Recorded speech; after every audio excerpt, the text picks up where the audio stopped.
Return from the Abyss, Book 1. Chapter 6. The Loser Friend and the First Home.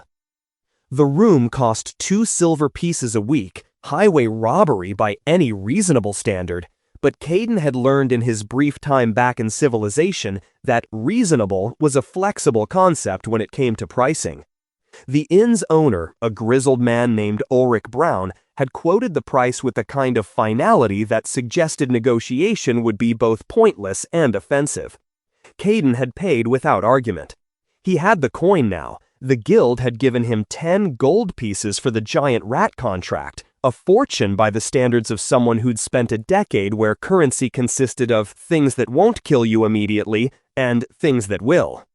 The rusted dagger sat in the eastern quarter of Greyhaven, 3 streets back from the guild hall itself. The building was old, maybe a century, judging by the worn stones and the way the upper floors leaned slightly to the left, as if tired from supporting their own weight for so long. The sign above the door depicted exactly what the name promised, a dagger so corroded it looked ready to crumble into rust flakes at any moment. Ulrich Brown limped ahead of Kayden up the narrow stairs, his wooden peg leg clunking against each step with metronomic regularity. The old man was 60 if he was a day, his face a roadmap of scars that spoke of a violent youth. The most prominent ran from his left temple down to his jaw, a claw mark, probably, from something large and angry. "Lost the leg 20 years back," Ulrich said without being asked, as if reading Kayden's clinical assessment of the injury. "Trull.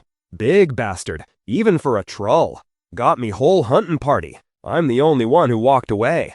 "Well," he glanced down at the peg leg, limped away. They reached the 3rd floor. Ulrich pulled an iron key from his belt and unlocked a door at the end of the hall. "Here, nothing fancy, but the roof doesn't leak and the rats are manageable."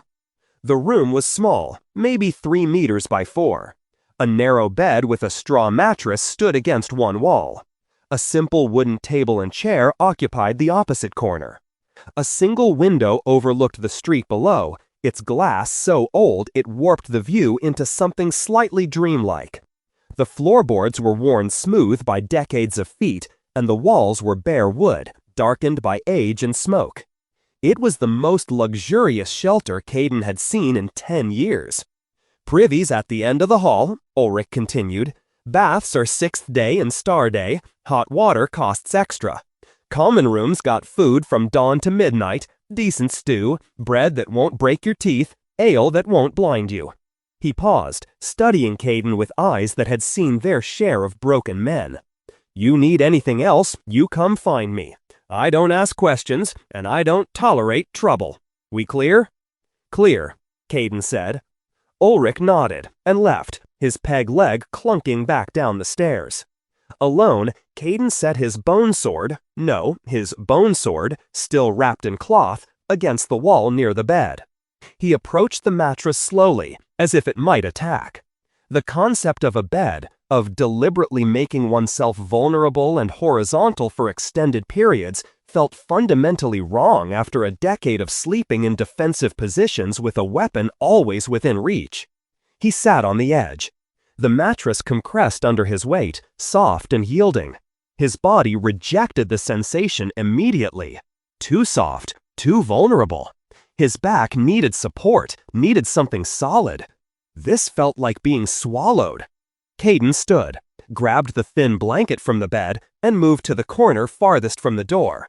The floorboards there were solid, unyielding. He arranged the blanket into a rough pad and lay down, his back against the wall, bone sword within arm's reach. Better. Not good. The floor was too smooth, too level, lacked the irregular surfaces his body had learned to accommodate.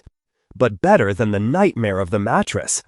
Sleep, when it came hours later, was fractured. Every sound in the inn, footsteps in the hall, voices from other rooms, the creak of settling wood, jerked him toward wakefulness, hand reaching for the sword before his conscious mind engaged. By dawn, he'd slept perhaps 3 hours total in 15-minute intervals.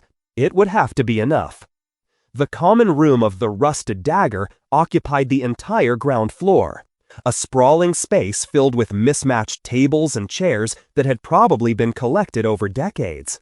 The morning crowd was sparse, a few merchants nursing hangovers, a pair of guards from the night watch finishing their shift, an old woman methodically working through a bowl of porridge. Kayden sat at a corner table, his back to the wall, with clear sightlines to both the entrance and the stairs. The position was automatic, chosen without conscious thought. A serving girl approached, young, maybe 20, with practical clothes and the kind of pretty face that probably earned her more tips than her service warranted. Her name tag read Alice in carefully stitched letters. "What'll it be?" she asked, her tone professional but friendly. "We've got stew from last night, still good, I promise, fresh bread, porridge, eggs if you want something hot." "Bread," Kayden said. His stomach had been rejecting most cooked food since his return, but plain bread seemed to cause fewer problems. "Water." Alice's smile faltered slightly. "Just bread? You sure? You look like you could use." "Just bread." Something in his tone, or perhaps his eyes, made her nod quickly and retreat. She returned 5 minutes later, with a plate containing 3 thick slices of brown bread and a clay cup of water. Set both down without comment, and hurried away. Kayden ate slowly, mechanically. The bread was good, far better than anything in Ashfall had been, leavened properly, with a hint of honey sweetness. But eating for pleasure was a concept he'd forgotten. Food was fuel, nothing more.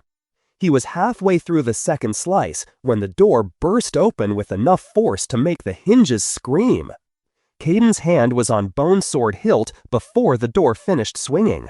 His body had tensed, weight shifted forward, ready to explode into motion. The reaction was pure instinct, 10 years of reflexes that equated sudden noise with imminent attack. The figure that stumbled through the entrance was decidedly non-threatening. Male, young, 19 maybe, scrawny to the point of looking malnourished, with arms like twigs protruding from a robe that was 2 sizes too large. Round glasses sat crookedly on his nose, the lenses so smudged with dirt it was a miracle he could see through them at all. Light brown hair stuck up in approximately 17 different directions, as if he'd been struck by lightning and never bothered to fix it. His face was kind, open, the face of someone who smiled easily and often. He was also carrying what appeared to be a smoking, dripping, partially dissolved plant. "Ulrich!" the young man shouted, holding the ruined plant away from his body. "I need a bucket, and maybe some— oh gods, is it eating through the pot?" Behind the bar, Ulrich didn't even look up from the glass he was wiping. "Fen, what did I tell you about testing spells indoors?" "This wasn't indoors, this was in the alley, but then it started—" Fen's explanation cut off as the plant made a sound like boiling water and collapsed into a puddle of green sludge that immediately began eating through the ceramic pot he was holding. "Bucket, now!"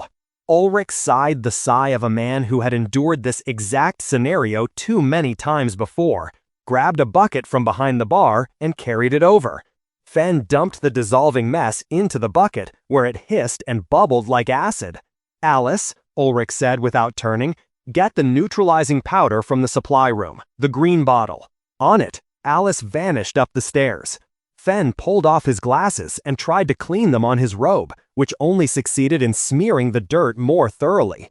"I swear, the formula was correct this time. I double-checked the measurements, triple-checked. But the moment I channeled viral into it, the whole thing just—" He made an explosive gesture with his hands. "You forgot to account for ambient mana corruption again," Ulrich said flatly. Fen stopped. His shoulders slumped. "Damn it, you're right. That's the 3rd time this month." Alice reappeared with a bottle of green powder, which Ulrich sprinkled liberally over the bucket's contents. The hissing stopped immediately. Crisis averted. Fen noticed Kayden for the first time, probably because Kayden was the only person in the common room not looking annoyed or resigned. He was simply watching with the detached curiosity of someone observing an unfamiliar species. "Oh, hey!" Fen's face brightened immediately, as if the recent catastrophe had never happened. He walked over, wiping his acid-stained hands on his robe. "You're new. I'm Fen Cross, E-rank healer with the guild. Well, technically E-rank, though my actual healing ability is more like F-rank? Maybe G-rank if that existed?" He laughed self-deprecatingly. "Who are you?" "Kayden."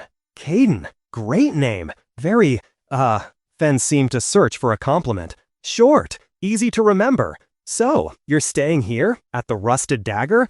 Excellent choice. The stew is genuinely good. Don't let the decor fool you. And Ulrich here," he clapped the old innkeeper on the shoulder, earning a grunt, "is a legend. Used to be a B-rank hunter before the troll incident. Took down a dragon once. Can you believe that? A dragon!" "It was barely past adolescence and half-starved," Ulrich muttered, returning to his post behind the bar. "Still a dragon!" Fen turned back to Kayden, apparently deciding they were now best friends based on 30 seconds of acquaintance. "So, what's your story? You look like, no offense, but you look like you've been through hell. Those scars, are you a hunter? You must be a hunter. What rank?" The barrage of questions should have been overwhelming. Kayden found himself answering anyway, partly because Fen's enthusiasm was so genuine it was hard to take offense, and partly because saying no seemed like it would require more energy than just responding. "F rank, just registered yesterday." "Yesterday? So you're brand new? That's amazing. I've been E rank for 2 years, and I'm still terrible at it.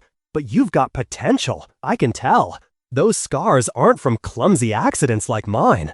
He gestured at his robe, which was indeed covered in various stains, burns, and what looked like bite marks. "Those are survival scars, real combat experience." Before Kayden could respond, the door opened again, normally this time, and Alice's voice called out cheerfully, "Fen, your girlfriend is here." "She's not my..." Fen's face turned bright red. He spun toward the door, where Alice was indeed standing, arms crossed, looking thoroughly unimpressed. "You promised," Alice said flatly, "that if I gave you one more chance after the Rose incident..." "That wasn't, and the singing spell disaster, I explained that, and the time you turned my hair blue for 3 days, that was an accident, that you would impress me with one perfect spell. One perfect spell." She held up a single finger for emphasis. "So, impress me." Fen swallowed hard. His hand dove into his robe pocket, producing what looked like a small leather pouch. Okay, I've been practicing this for weeks. It's a viral application, life energy manipulation for aesthetic purposes. Watch." He pulled a seed from the pouch, placed it carefully on an empty table, and held both hands over it. His face screwed up in concentration. Blue light, mana, began to gather around his fingers in faint wisps. A softer green glow joined it, viral, the life energy. Both energies were weak, flickering, unstable. Fen's breathing became labored, sweat beaded on his forehead. The seed began to sprout, tiny roots breaking through the shell, a stem pushing upward toward the light. So far, so good. A bud formed at the stem's tip, green and promising. "Come on," Fen whispered. "Come on, work." The bud swelled, began to open. Alice leaned forward slightly, her expression softening. The flower exploded. Not metaphorically, actually exploded, like someone had packed the bud with black powder and lit a fuse. Green petals, yellow pollen, and bits of stem scattered across a 3-meter radius, coating Alice, Fen, 2 nearby tables, and a very surprised merchant in a fine layer of plant matter. Alice stood frozen, covered in pollen, her hair dusted yellow. For a moment, absolute silence reigned in the common room. Then she sneezed, 6 times in rapid succession, each one more violent than the last. Fen began. "Don't." Alice's voice was dangerously quiet, despite the pollen caking her face. "Just don't." She turned and walked toward the stairs with rigid dignity, trailing pollen like a bride's train. Her door slammed hard enough to rattle the windows. Fen stood in the wreckage of his romantic gesture, covered in plant debris, looking utterly defeated. The common room's other occupants had collectively decided this was none of their business and returned to their meals. Except Kayden, who, despite himself, despite 10 years of practiced emotional control, felt the corner of his mouth twitch. It wasn't quite a smile, more like the ghost of what a smile might look like if it had been dead for a decade and was trying to remember how to haunt properly. But it was close enough that Fen noticed. "Oh, go ahead," Fen said miserably, slumping into the chair across from Kayden. "Laugh. Everyone else does. Fen the failure, they call me at the guild. Can't do anything right. Weakest talent, worst execution, constantly screwing up." Kayden's almost smile faded. He understood failure, understood the weight of being judged and found wanting. The village had decided he was worthless enough to sacrifice. The Abyss had spent 10 years trying to prove them right. "Not laughing," Kayden said quietly. "No?" Fen pushed his glasses up his nose, leaving a smear of pollen across the lens. "Could have fooled me. I saw that smile, or smile-adjacent expression." "Spell was wrong," Kayden said. "Not cruel, just factual. But you tried. That's more than most do." Fen looked at him properly for the first time, really seeing him. The scars, the white hair, the eyes that had seen too much. "Where are you from, Kayden?" The question was inevitable. Kayden had been asked it a dozen times since returning. He gave his standard answer. "Village called Ashfall. Everyone's dead. Plague." "Oh." Fen's expression softened with genuine sympathy. "I'm sorry. That's rough." "Family?" "Dead before the plague. Parents died when I was young." "So you're alone?" "Yes." "Me too," Fen said quietly. "I mean, my parents are alive, blacksmiths in the lower city, but they don't really get me. Don't understand why I'd want to waste my time with magic when I could be learning a useful trade." He laughed bitterly. "They're probably right.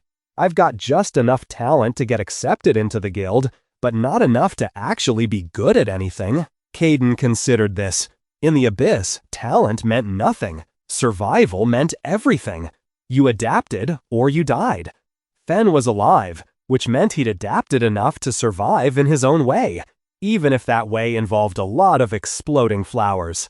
"You're E rank," Kayden observed. "That means you've completed contracts, killed monsters, helped people." "Barely," Fen muttered. "Most of my contracts are support roles, healing minor injuries, identifying herbs, that sort of thing. Nothing impressive." "But you're alive," Kayden said, "and you keep trying, even after the flower." Fen snorted. "Yeah, well, stupidity and optimism look a lot alike from certain angles." They sat in comfortable silence for a moment. Ulrich brought over a plate of stew unasked and set it in front of Fen, who began eating with the mechanical efficiency of someone who'd forgotten to eat breakfast. "So," Fen said around a mouthful of stew, "you're F rank, just starting out. You planning to stay in Greyhaven, take contracts?" Kayden nodded. "Need the money. Need the..." He paused, searching for the word. "Purpose. Purpose is good. Purpose keeps you going." Fen's eyes lit up with sudden enthusiasm. "Hey, how about we team up? I mean, if you want, no pressure. But I've got an E-rank contract posted. Forest Goblins, Class E threat. The contract allows for one assistant, and technically F ranks can join E-rank missions if supervised by a higher rank. It's not exciting work, but it pays decent. 10 gold pieces if we bring back proof of the kill." Kayden considered this. Goblins were weak. Individual specimens barely worth the effort. But a group could be dangerous to the unprepared. And more importantly, this was a chance to understand how normal hunters operated, how they thought, how they approached threats. Information was survival. Plus, there was something about Fen that felt safe. The young mage was transparently sincere, wore his failures openly, asked for nothing beyond companionship. After 10 years of everything trying to kill him, that kind of harmless honesty was almost foreign. "Okay," Kayden said. "Really?" Fen's face brightened like sunrise. That's great. Excellent. We'll leave tomorrow morning. I'll bring healing supplies, you bring your weapon. And wait, you do have a weapon, right?" In answer, Kayden reached over and partially unwrapped Bone's sword, revealing the edge of the blade. Bone and steel merged in a way that suggests both beauty and lethal functionality. Fen's eyes widened. Did you make that?" "Yes." Out of bone? Monster bone? Yes. That's amazing. I've never seen anything like that. And it's so sharp. You could probably... Fen caught himself, realizing he was rambling. Sorry, I get excited about craftsmanship. My parents are smiths, so I grew up around weapons. But this is something else entirely. Kayden rewrapped the blade, setting it aside. For the first time since returning to the world, he felt something approaching... not friendship exactly. He didn't remember what friendship felt like. But connection, maybe. The acknowledgement that another person existed, and that existence didn't automatically make them a threat. It was unfamiliar, uncomfortable, but not entirely unpleasant. Tomorrow morning, Kayden confirmed. Where? Guildhall. Dawn. We'll register the contract officially, get the details, and head out. Should be back by evening if everything goes well. Fen grinned. This is going to be great. I can feel it. First successful partnership for both of us. Kayden didn't point out that Fen's track record suggested caution. The young mage's optimism was clearly a survival trait in its own right, a refusal to let failure define him permanently. They talked for another hour. Or rather, Fen talked and Kayden listened, occasionally inserting monosyllabic responses. Fen spoke about his struggles with magic, his dreams of becoming a great healer, the politics within the guild's lower ranks, local rumors, and approximately 40 other topics that seemed to flow from his mouth without filter. Normally, so much talking would have been overwhelming, but Fen's voice had a quality that made it easy to tune in to background noise while still absorbing the information. It was like having a very enthusiastic encyclopedia that updated in real time. By the time Fen finally excused himself, I need to go apologize to Alice, again, maybe bring her favorite pastries? Does that work after the 7th apology? Kayden realized he'd spent an entire morning in another person's company without once reaching for his weapon. Progress. He returned to his room, where the bed remained untouched and his nest of blankets in the corner awaited. Sleep would be difficult again tonight, it always was. But for the first time since waking in the forest, Kayden felt like he'd accomplished something beyond mere survival. He'd made a friend. Maybe. Probably. Thank you for listening. New chapters will be released daily on the channel. This audio material was produced exclusively for the Section 56 channel. All rights reserved. Have a nice day.